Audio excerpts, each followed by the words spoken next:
Good evening. I'm Kristen and this is Paul, and we are simply Jack's parents. We've got a snapshot of, our journey cancer that we're going to share with you now.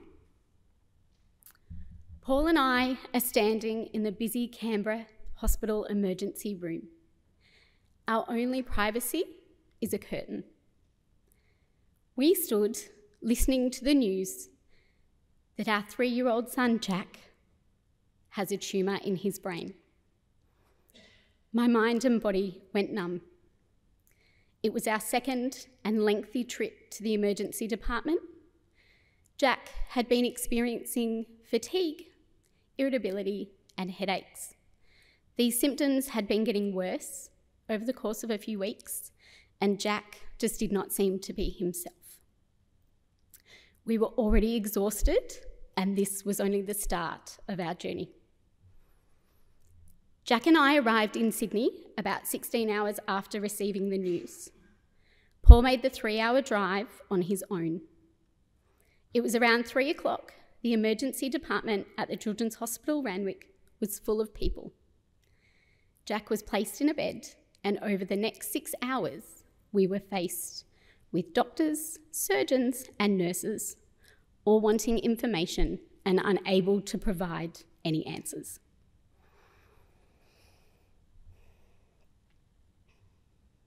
It was overwhelming, exhausting, and frightening, and yet here was Jack, cool as a cucumber, enjoying icy poles and apple juice.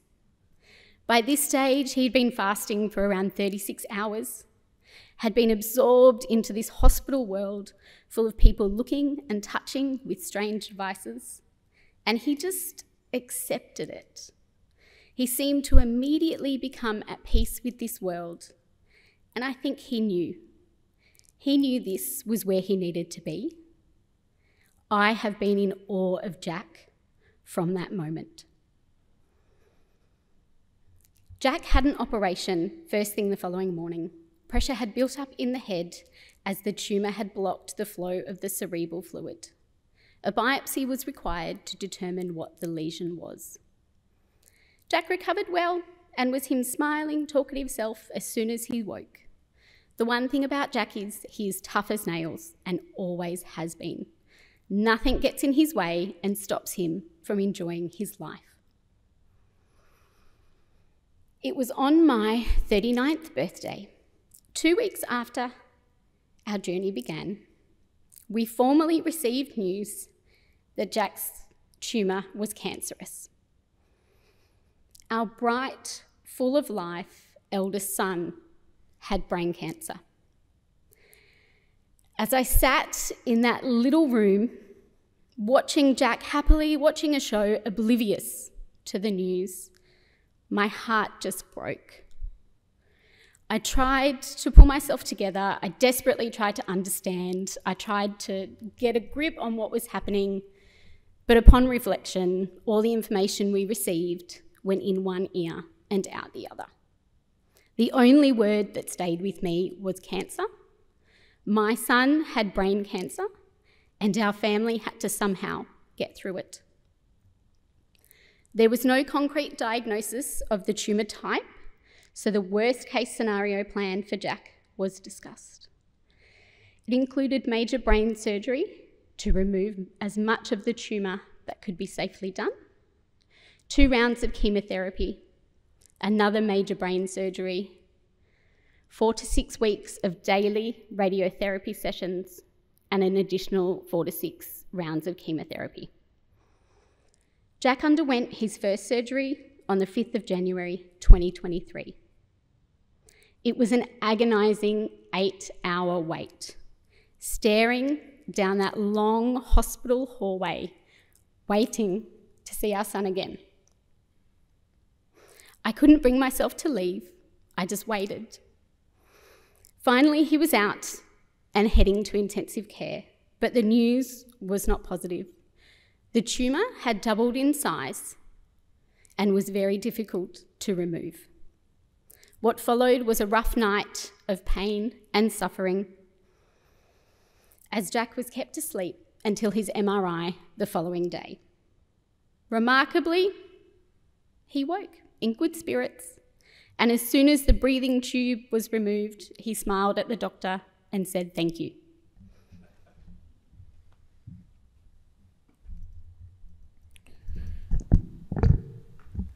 When we first found out Jack had cancer, he was enrolled into the Zero Childhood Cancer program. The Zero team were able to analyse his tumour, and 1 month after arriving in Sydney, we had Jack's official diagnosis. He was diagnosed with a primary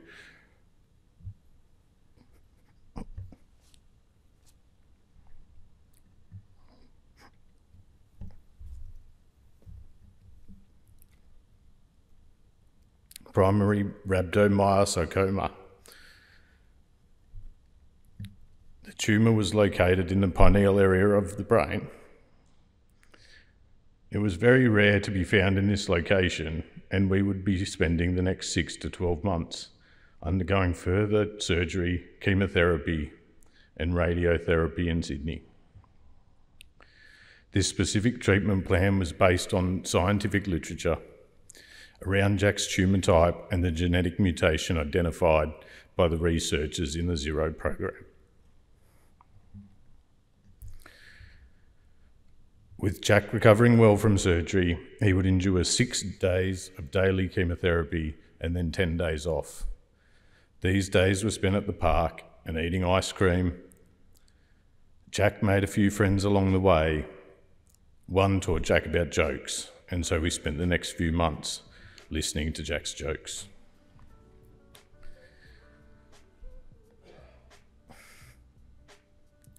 The second major surgery was tough. It was the first time we could see a physical difference in Jack. He did not bounce back as he previously did, and he experienced some significant neurological side effects, including loss of balance, a tremor in his right side,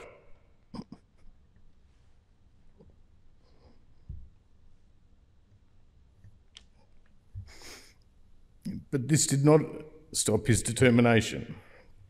And when the doctor would not remove his feeding tube after waking him, he promptly pulled it out himself and demanded 3 ice creams.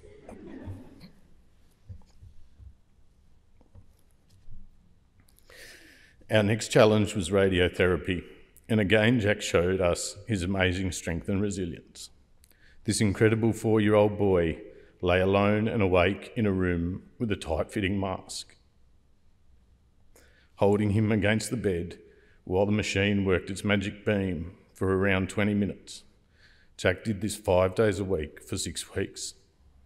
He didn't always want to do it, but he didn't miss one. He always got through it like the true warrior he is. Jack completed 4 more rounds of chemotherapy. Each round became harder and his body began to deteriorate. We were happy to reach the end, as we were not sure how much more his body could take. While Jack was generally in good spirits throughout his treatment, he did not have everything go his way. He had 9 emergency shunt replacements, including during his first chemotherapy treatment on his 4th birthday, on his brother's 2nd birthday, and on his first day of radiation.